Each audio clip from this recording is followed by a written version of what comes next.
It spilled gently over fields of wildflowers. Jesus stood, his eyes radiating endless peace. A soft breeze tousled his hair, and his warm voice echoed like a timeless invitation. Today wasn't just any day. He had decided to do something that even the angels in heaven found astonishing. Summon three of the world's most powerful leaders, Donald Trump, Vladimir Putin, and Volodymyr Zelensky, to sit down together and talk about peace. Jesus didn't need a phone or a formal RSVP. He simply willed it, and that will slipped into the minds of these three men.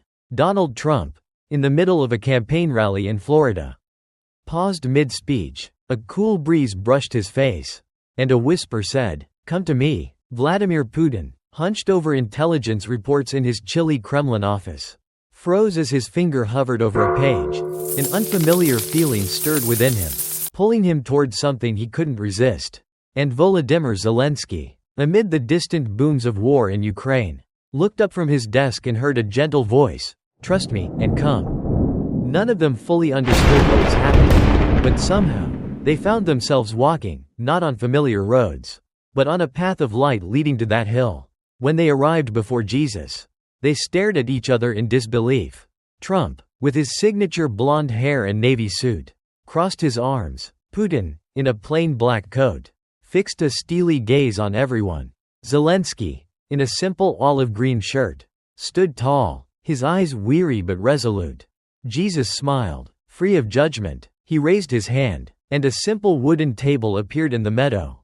On it were loaves of bread, a jug of wine, and a pitcher of crystal-clear water. "Sit," he said, his voice both gentle and commanding.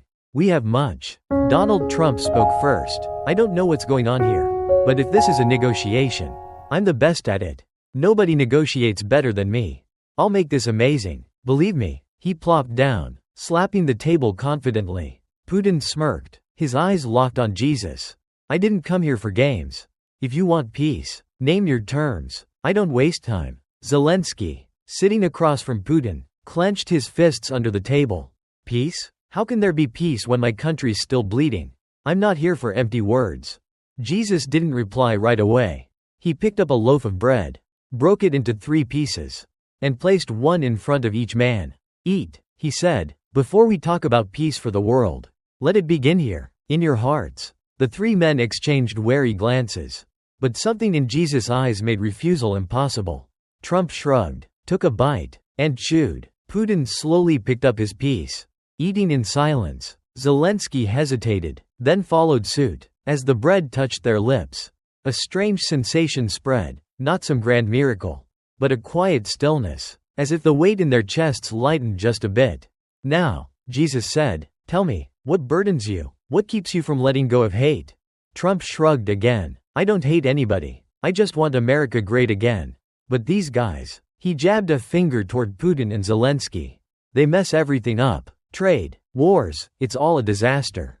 Putin let out a dry laugh. "America thinks it can control everything. But I won't let anyone threaten Russia. Peace only comes when others stop meddling in our business." Zelensky gritted his teeth. "Peace? You talk about peace while your troops destroy my homeland? I don't need bread or pretty words. I need justice." Jesus listened without interrupting. When they'd all spoken, he stood and walked to Trump, placing a hand on his shoulder. He brought Trump back to his early days in politics, not driven by power, but by a belief he could make a difference. "You've forgotten your first heart," Jesus said. "Power isn't everything." He moved to Putin, peering into his icy eyes. Putin suddenly recalled his childhood in Leningrad, dreaming of a strong yet peaceful Russia. "True strength isn't in the fear you sow," Jesus said, "but in the trust you build." Then he approached Zelensky, who bowed his head to hide his tears. "You fought for your people," Jesus said, "but don't let pain become a fire that." After those words, Jesus led them down the hill to a small, clear river. "Wash your hands in this water," he said, "not to erase the past, but to remember you can start anew." Trump dipped his hands in, grinning. "This water's nice. I could build a resort here." But as he pulled them out, he felt lighter, as if boasting didn't matter so much anymore.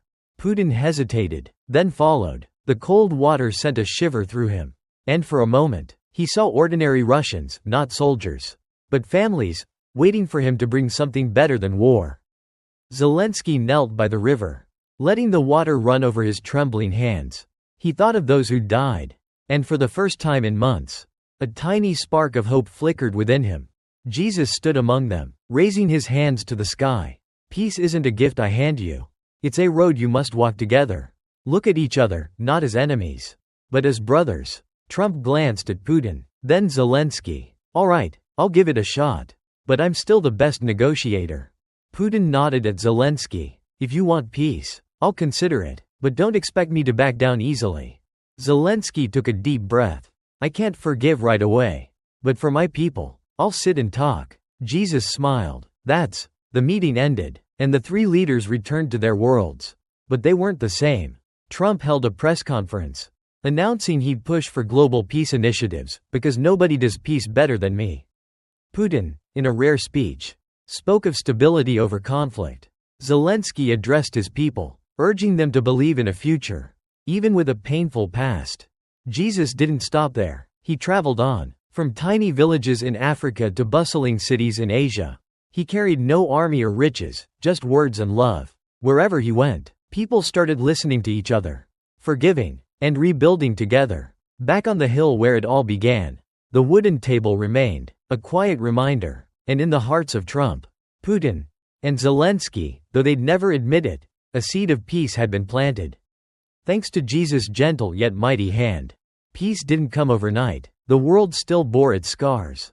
But from that day on, whenever someone spoke his name, they remembered peace wasn't impossible, it just took people willing to sit down. Listen.